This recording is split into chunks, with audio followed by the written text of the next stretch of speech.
रामलीला में हुआ अलौकिक घटना। बात 1880 के अक्टूबर-नवंबर की है। बनारस की एक रामलीला मंडली रामलीला खेलने तुलसी गांव आई हुई थी।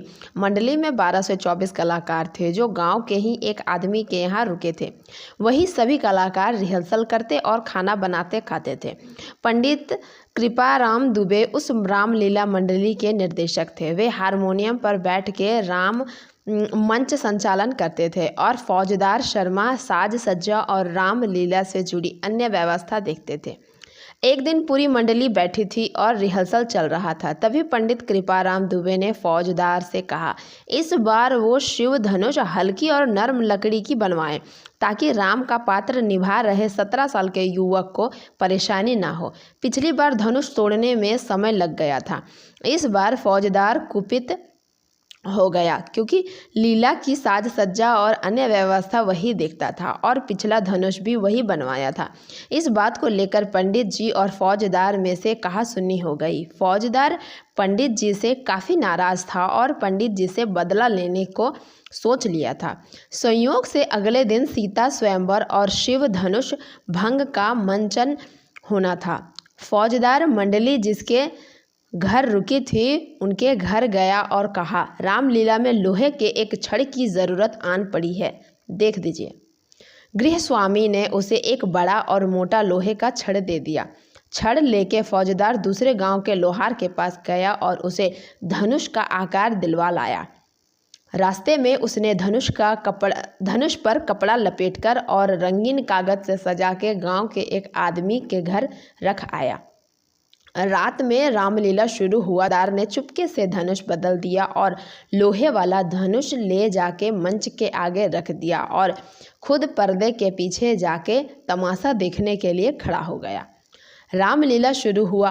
पंडित जी हारमोनियम पर रामचरणों में पांव विभोर होकर रामलीला मानस के दोहे का पाठ कर रहे थे। हजारों की संख्या में दर्शक शिव धनुष भंग करने देखने के लिए मूर्तिवत बैठे थे। रामलीला धीरे धीरे आगे बढ़ रही थी। सारे राजाओं के बाद राम जी गुरु से आज्ञा लेके धनुष भंग को आगे बढ़े। पास जाके उन्होंने जब धनुष को हाथ लगाया तो धनुष उससे उठी ही नहीं। कलाकार को सत्यता का आभास हो गया। उस 17 वर्षीय कलाकार ने पंडित कृपाराम दुबे की तरफ कातर दृष्टि से देखा तो पंडित जी समझ गए कि दाल में कुछ काला है। उन्होंने सोचा कि आज इज्जत चली जाएगी हजारों लोगों के सामने, और ये कलाकार की नहीं स्वयं प्रभु राम की इज्जत दांव पर लगने वाली है। पंडित जी ने कलाकार को आंखों से रुकने और धनुष की प्रदक्षिणा करने का संकेत किया और स्वयं को मर्यादा पुरुषोत्तम के चरणों में समर्पित करते हुए आंखें बंद करके उंगलियां हारमोनियम और राम जी की स्तुति करनी शुरू की। जिन लोगों ने ये लीला अपनी आंखों से देखी थी, बाद में उन्होंने बताया कि इस इशारे के बाद जैसे ही पंडित जी ने आंखें बंद करके हारमोनियम पर हाथ रखा, हारमोनियम से उसी पल दिव्य सुर निकलने लगे। वैसा वादन करते हुए किसी ने पंडित जी को भी कभी नहीं देखा था। सारे दर्शक मूर्तिवत हो गए। नगाड़े से निकलने वाली परंपरागत आवाज़ भीषण दुंदुभी में बदल गई।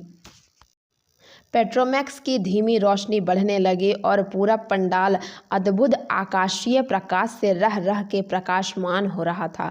दर्शकों के कुछ समझ में नहीं आ रहा था कि क्या हो रहा है और क्यों हो रहा है। पंडित जी खुद को रामचरणों में आत्मार्पित कर चुके थे और जैसे ही उन्होंने चौपाई कहा, लेत चढ़ावत खेचत गाए काहू न लखा देख सब उठाड़े, ते ही छन राम मध्य धरु तोरा भरे भुवन धुनि घोर कठोरा। पंडित जी के चौपाई पढ़ते ही आसमान में भीषण बिजली कड़की और मंच पर रखे लोहे के धनुष को कलाकार ने भागों में तोड़ दिया। लोग बताते हैं कि सब कैसे हुआ और कब हुआ, किसी ने कुछ भी नहीं देखा। सब एक पल में हो गया। धनुष टूटने के बाद सब स्थिति अगले ही पल सामान्य हो गई। पंडित जी मंच के बीच गए और टूटे धनुष और कलाकार के सम्मुख दंडवत हो गए। लोग शिव धनुष भंग पर जय श्री राम का उद्घोष कर रहे थे और पंडित जी की आंखों से श्रद्धा के आंसू निकल रहे थे।